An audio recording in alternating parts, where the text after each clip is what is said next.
de saludo, saludando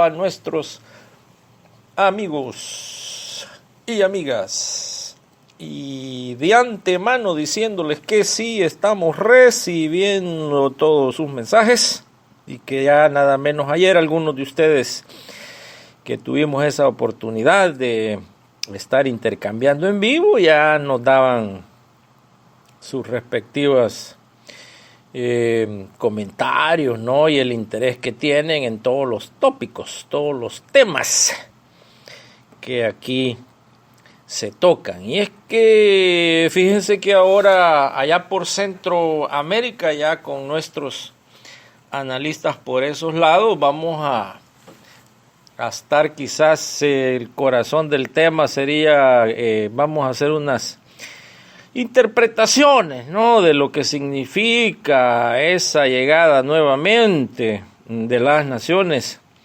Unidas a ese país, y obviamente pues vamos a hacer referencia a lo que pues algunos expertos ven a las Naciones Unidas como un instrumento más de la política exterior de Estados Unidos. Algo otros por ahí pues tal vez dirían de que las Naciones Unidas pues es un cuerpo necesario en el mundo de la diplomacia, en donde los respectivos países llegan y se escuchan los unos a los otros y se ayudan los unos a los otros. Bueno, otra opinión bastante idealista y que para algunos pues no tiene absolutamente nada que ver con lo que en realidad son las Naciones Unidas. Fíjese que acá me estaba haciendo usted aquí nos ha mandado nuestro amigo este pequeño texto que está importante. Aquí dice, ¿y por qué se fundaron las Naciones Unidas? ¿Cómo se fundaron las Naciones Unidas?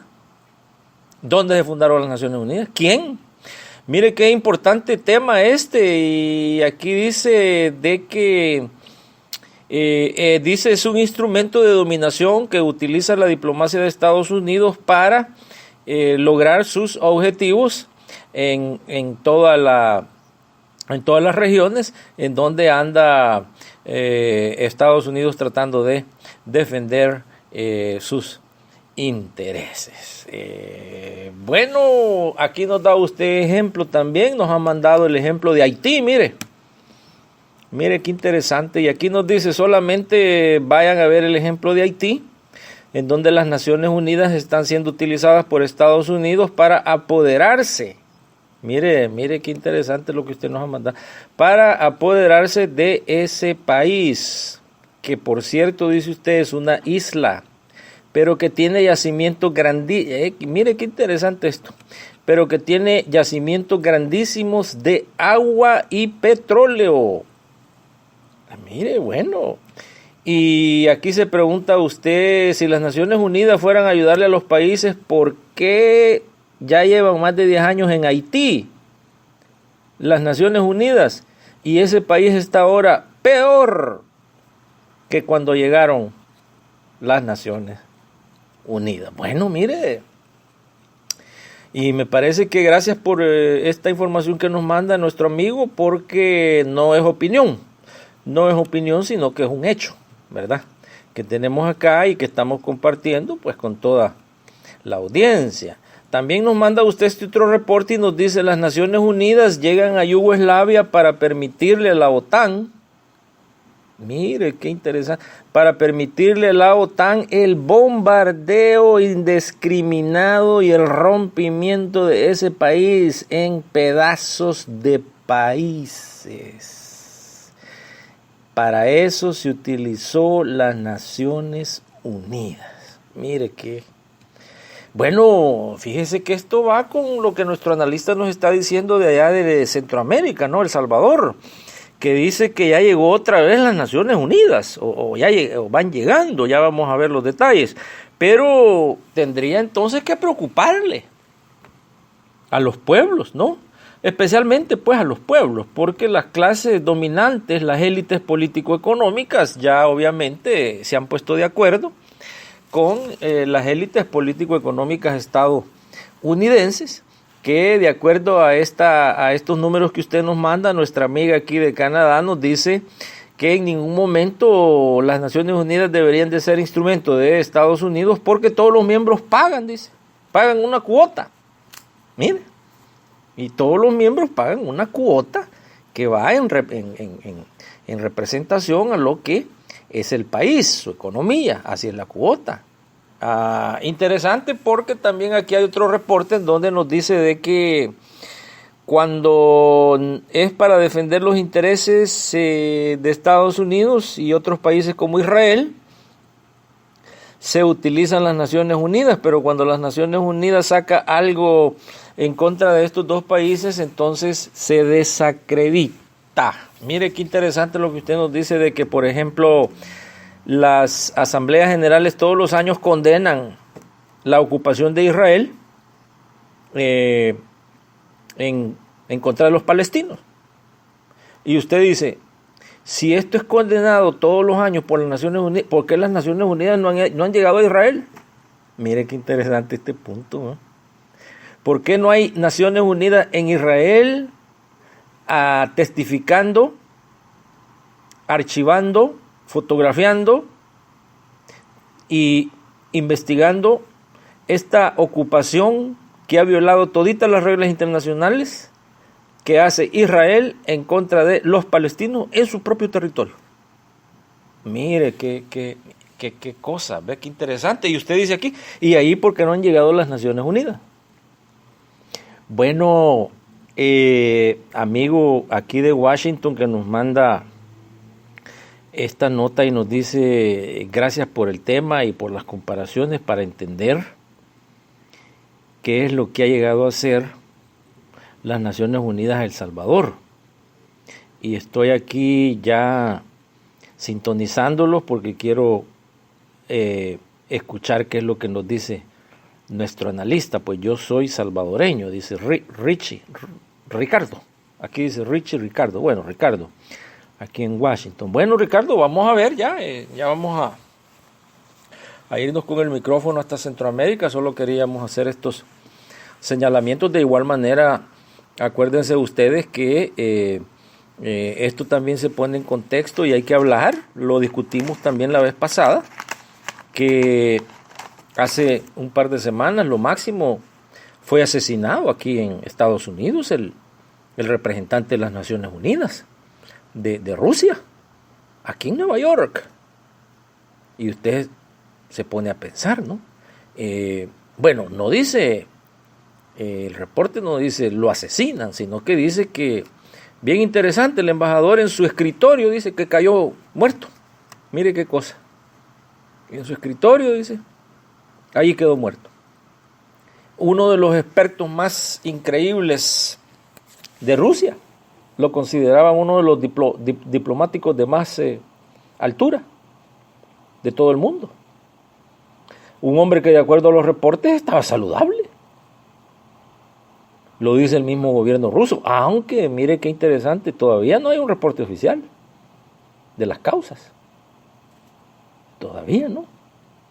Y ya comentamos la vez pasada, algunos de ustedes inclusive nos daban sus pensamientos y nos decían que es parte de la campaña de Estados Unidos para seguir provocando a Rusia, para que Rusia responda y así pues iniciar una confrontación que, si es posible, fuera nuclear.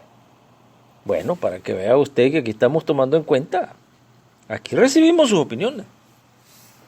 Por eso es que dijimos, estamos ya vamos a ir a ver qué significado tiene la llegada de este representante de las Naciones Unidas allá a El Salvador, porque hay que tomar en cuenta que es ya en un año electoral donde llega.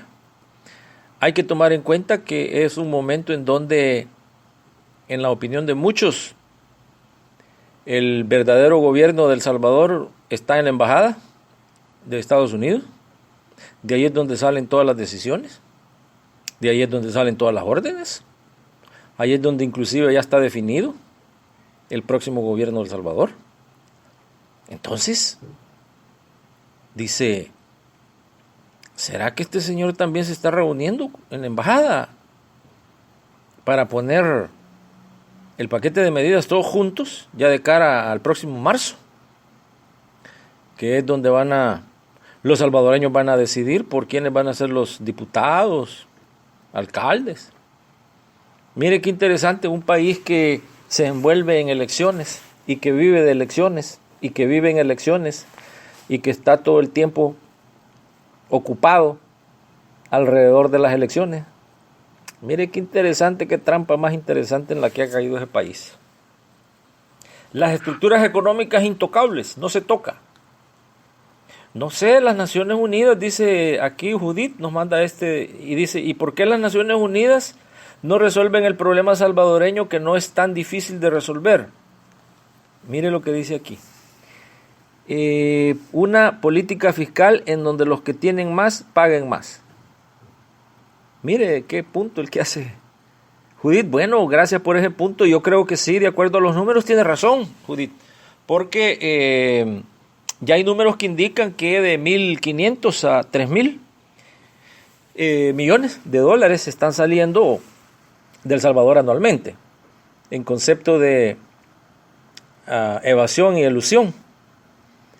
Eso sin poner en cuenta la falta de pago de impuestos de parte de las clases dominantes en ese país.